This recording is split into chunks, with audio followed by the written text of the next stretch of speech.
Hey guys, welcome back to the channel. My name is Asai, and today, let's go over my camera collection.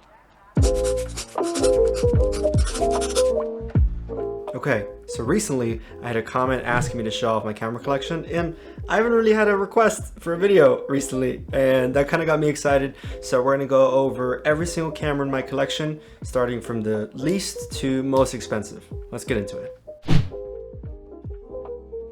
First up on the list is the Instax Mini9 by Fujifilm. This is an instant film camera, and I actually got it for free. I was shooting a wedding, and they had these as gifts for every single guest. I know it was a rich wedding, and one of the guests, I guess the front of their camera broke off, and they left it. It was at the end of the wedding, and they left it. It was on the ground, and so I was able to keep it. And I mean, it's in perfect working condition still to this day. But I don't really use it. It's more of like a backup, or if I want to test out any Instax mini film. I mean, everything works. There's no issues with the film or the way it shoots. But you know, just because it's in a semi-broken condition, I don't really use it unless I need to. Next up on my list is my Polaroid OneStep Plus. Considering that Polaroid just recently announced their newest Polaroid camera, this was a little bit outdated, and it kind of is. So first of all, I've shot about 200 photos through this. I went back and counted all the film that I've bought, and I've kept most of them. I think having a Polaroid camera is a good idea, especially how cheap they are and how cheap the film can be, but it's not the easiest to carry around. I mean, like the camera is fairly square and bulky, and I wish it would have been long on one end and thin on the other, but it's a block.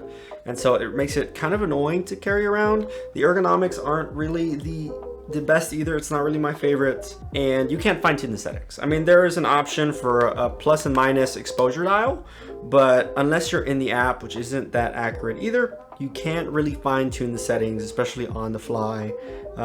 If I had the option, I would probably get the SLR 680, which is kind of Polaroid's older premium camera, but they're pretty expensive. At the moment, I'm saving up for one, but I mean, this has done the job. This is the only Polaroid camera I own, and you know, it still works. Everything's great, and I use it from time to time. Okay, next up we have the Asai Pentac Spotmatic. This is, in my opinion, the best feeling 35mm film camera I own. I made a video previously. I'll be linking it somewhere in the video, but this camera kind of rocks. Like, I love it. I just don't use it enough, partly because the meter inside of it is broken, the light meter. And that's kind of been an issue from what I've heard a lot with these cameras. You know, the meter tends to die. I sent it off to a film shop, a local film shop, to see if I can get it fixed, but they don't really sell the part for it as easily as you want, and it's not that easy to repair. And because of the electronics, the repair shop didn't really want to mess with it, unfortunately. But I mean, like, if you want to shoot all manual, and if you want a cheap camera, again, I've done a video on this camera already, but it's amazing. Like, it feels great. Taking it out of storage right now kind of feels like it makes me want to shoot with it. I miss it. It's a great cheap camera. It goes down to f1.4 with the lens, thick metal body construction. I miss this camera, and I think this video kind of made me realize that I should shoot more with this thing. This is the camera that kind of got me into 35mm film. I bought other cameras after this, but this is really what got me started, and I'm glad I've kept it so far. Okay, next 35mm film camera on our list is the Manala X700 in all black. And honestly, if there's one camera that I consider to be reliable and consistent and friendly to the user, I would say it's this Manala. I really own this camera mainly as a backup because the light meter works. It's great spot metering. It's a cheap camera, so in the event that anything breaks, I can get it pretty easily repaired or find a new model for it. But this is more of a camera that I'll load only black and white film into, or I'll load in film that I know that other people will use. You know, if I'm gonna hand this camera off to a family friend or whatever, I know they can shoot with this. But it's not really the camera that I use day to day. This is definitely a budget backup camera that I own. Okay, now for my favorite 35mm film camera that I own is the Canon A1 program. I've done a video of it already. I praise this camera. I love it. I think looks-wise, it looks amazing. Functionality is incredible. And overall, like, this camera has served me really, really, really well. At some point, you know, I want to buy the legendary 80 85mm 1.2 lens, something crazy. I want to go deeper with this camera. Really, at the moment, I've stopped using it for the simple fact that because I mainly shoot slide film, color positive film, my slide projector broke, and so I really haven't had any motivation to shoot this because I can't see what I'm shooting after it's developed. But this camera rocks. If there's one camera I feel like I could trust when I'm taking on a trip, it's this one. It feels great, it's robust, it's rugged, but the light meter is also pretty accurate, and overall it's a great camera. I've made a video on it already, so feel free to check that video out, but this camera's a beast. I love it. Next camera. Okay, now for my big boy film camera, the Mamiya RZ67. This camera is just, it's chef's kiss. The 110mm f2.8 lens on it is butter. It's incredible. I'm really happy I got the chance even to just hold this camera, let alone own it and use it and do so many things with it. This camera is actually the camera that is included in my most popular Instagram reel, which is cool. And it actually includes also this film back. We've done a video on this film back already. It's Hanshen's Instax back. And this is kind of the main configuration I usually have it in. I mean, the camera is just incredible. I almost wish I was better with this camera. Like, I wish I could just go out and just shoot with it nonstop. But to be fair, it is also fairly heavy. I mean, it doesn't help that I added the wooden hand grip and all this other stuff. I mean, it's amazing and I love it. And I usually run it in two configurations, either it being with the Instax back and the waist level viewfinder, or with the prism viewfinder and of course the medium format film back. And generally I usually shoot either portrait or Fuji 400H if I can find some, but every now and then I get my hands on some. Yeah, this camera rocks. It's amazing. It's really heavy and there are better options definitely on the market for more niche categories, but this thing rocks, man, and I love it, and I hope I can get buried with it. I hope it never breaks. Onto my digital cameras. Okay, first up on the digital cameras, we have the Canon SX620HS. There's not much to say about this camera other than I bought it last minute for a trip from a Target, and this camera's awful. I recorded one video session on it and the quality is just terrible. The low light performance is not the best and I kind of wasted my money on it, and even now I tried turning it on for the video and the battery literally just died. So it's got like a proprietary charger. It's not a great camera and it's bright red for some awful reason. So yeah, don't buy this camera. It's just in my collection because I don't think anyone's gonna buy this if I sell it, but it's basically brand new. If you want it, let me know. Okay, next camera. Probably the most creative camera on this list and the most interesting is my Insta360 ONE X2.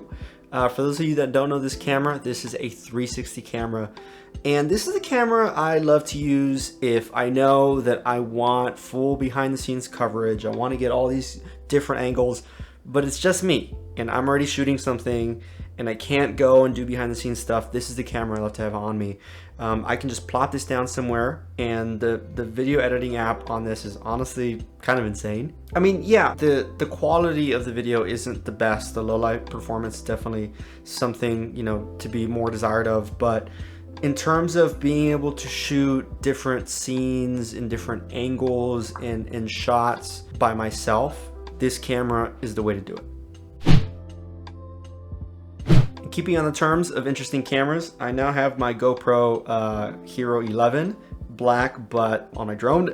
So this camera basically lives on my drone. I used to use it a lot, mounted on top of my photo camera, and I would use it for kind of POV shots. But I've switched to a different method now for capturing my wedding days, and so this is kind of the default configuration it's always in. It's my FPV drone. And it's fun, man. The footage on this thing is not something to be scoffed at. And the Hero 11 is amazing because it has essentially open gate, meaning you can shoot 4:3, meaning it's better for shooting vertical video, which is why I wanted it. I should probably at some point mount this vertically to get even more vertical coverage, which is kind of the only content I'm shooting at the moment outside of, YouTube. The quality on this is amazing. It's incredible, and there's a bunch of accessories to add to it as well if I wanted to, but at the moment this camera lives on my drone. I guess you can count real quick the DJI OS3 camera that I have on here. That's the air unit, but I'm not really going to count that in this video. And overall, it's my most compact camera. If I did need to pick something that's the smallest thing I have that is in my phone, which is up next, surprisingly. I would definitely carry this around everywhere I go. I used to when I first bought this camera during my weddings, but now because it's so light, I'm able to put this on a drone and just fly with it. So it's a pretty fun camera, but that's where it's living at the moment. Okay, and like we mentioned, I have my iPhone as my next camera. And some of you are like, oh, camera on the phone, sure. But no, like, especially the newer iPhones, they're nothing to be scoffed at. These cameras are incredible, especially the new 15 that can shoot ProRes RAW, even straight to an SSD. I hate it when people are like, oh, I don't have a camera, I don't know how to start photography. But like, you're rocking a $1,500 phone. This camera is probably $400 or $500 in the module and quality. Use this camera. There are other apps, you know, I generally use the native app for photos, but I'll rock the Filmic Pro or Blackmagic's new app for video, and it's amazing. I would have missed so many moments if I hadn't considered this as a camera. This is the camera you always have with you, and there's nothing that beats it. It doesn't matter if you have some crazy cinema camera when you can't bring it to like a ball game or, you know, your friend's birthday party. This camera rocks, and I'm glad that I was able to get the iPhone 14 Pro Max, which is what I have at the moment. I didn't really feel like the need to upgrade to a 15, but yeah, that's a camera, so live with it.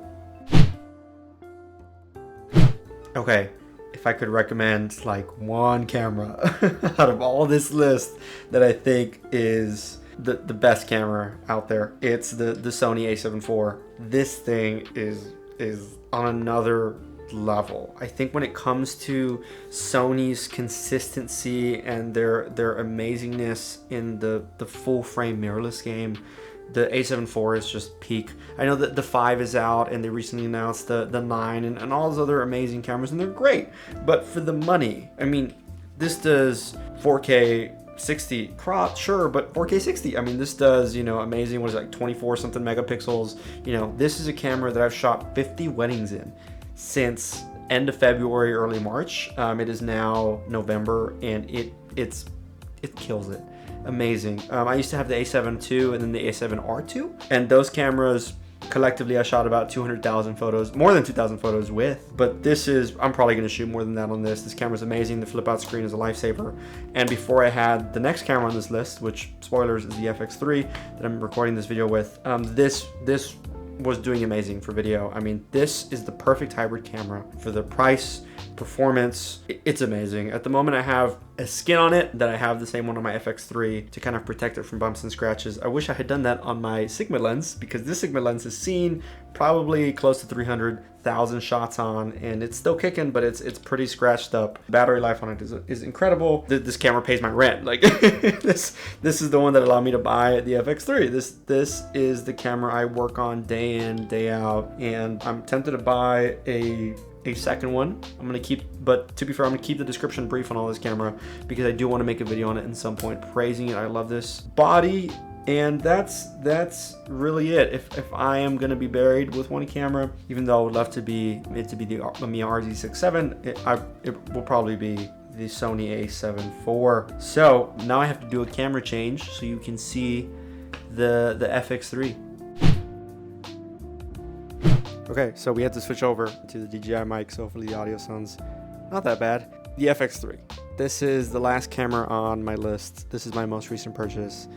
This camera is so crazy good. I know you've heard a lot about it, but if you haven't, this camera recently became even more famous because it was used to shoot The Creator, which is a recent movie that came out, a big blockbuster AAA film, and this is a $4,000, $5,000 camera used to shoot it. This camera is amazing. Now, to be fair, a lot of the capabilities that the FX3 has, I could have used through the A7 IV that I've mentioned, but the fact that it's built to be a cinema camera, the fact that I can, you know, put in a log file and run it, the top handle is amazing. That's what I've been using for my content ever since I got it, with an XLR mic, and more so future proofing. I think that's the biggest thing, is like, I know this camera for the next 5 years will be amazing, and I don't have to worry about like, oh, what's the next big thing, what should I upgrade to? Like, once this was announced, I knew that this was kind of the camera for me. Now at the moment, The major use for it is for weddings. I wanted to be able to use it for recording reels and footage throughout all my weddings, but I also wanted to use it as a way to practice on like what's it like to shoot with a cinema camera, what's it like to